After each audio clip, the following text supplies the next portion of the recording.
Уничтожаем, которые находятся вдоль границы нашей, ведут также разведку нашей территории и обстреливают нашу территорию. Dalam konflik yang semakin memanas antara Rusia dan Ukraina, pertukaran tembakan artileri yang dahsyat terus menghancurkan wilayah perbatasan. Pasukan Rusia bertekad melindungi integritas perbatasan negara mereka, terlihat dalam operasi kontra baterai yang tak kenal lelah melawan unit artileri Ukraina yang menargetkan daerah pemukiman penduduk di wilayah Belgorod.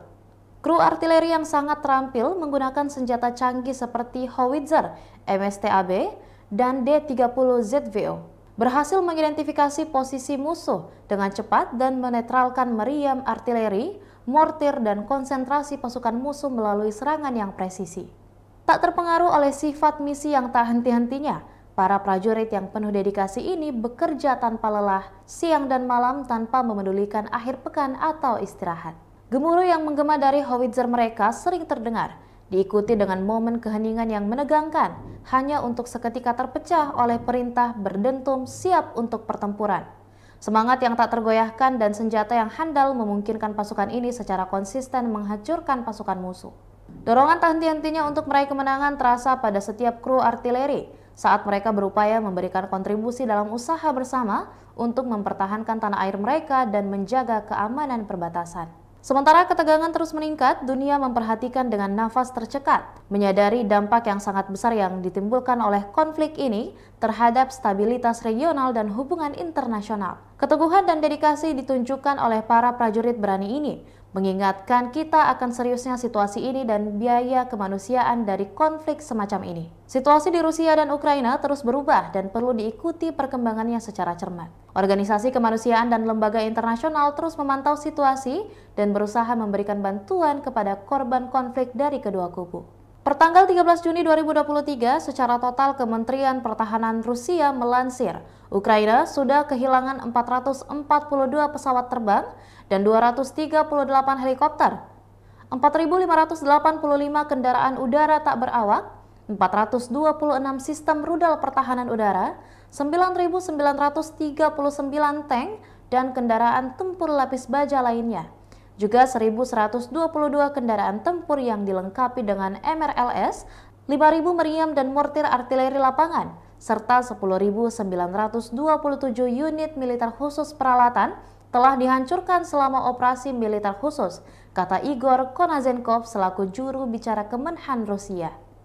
Dari kubu terpisah di Kiev, Angkatan Bersenjata Ukraina melansir Rusia kehilangan 680 pasukan dalam 24 jam terakhir, termasuk 8 tank serta 11 kendaraan pengangkut personel lapis baja. Secara total, Rusia telah kehilangan sebanyak 217.330 prajurit, 3.943 tank, 7.653 kendaraan pengangkut lapis baja, 3.783 sistem artileri, 603 roket artileri, 364 sistem pesawat anti udara, 314 pesawat dan 300 helikopter, 3.324 operasional UAV tingkat taktis, 1.196 rudal jelajah, 18 kapal perang, 6.482 kendaraan dan tangki bahan bakar, serta 516 peralatan khusus lainnya sejak melancarkan serangan skala penuh ke wilayah Ukraina 24 Februari 2022 lalu. Konflik Rusia dan Ukraina sudah berlangsung selama 476 hari dan belum ada tanda-tanda perdamaian dari kedua kubu. Pemirsa, perkembangan lain dari garis depan konflik Rusia dan Ukraina di tayangan berikut ini.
Demikian Tribun Hot News kali ini, tetap saksikan perkembangan terbaru konflik Rusia-Ukraina hanya di kanal YouTube dan juga Facebook Tribun Timur. Terima kasih sudah nonton, jangan lupa like, subscribe, dan share ya!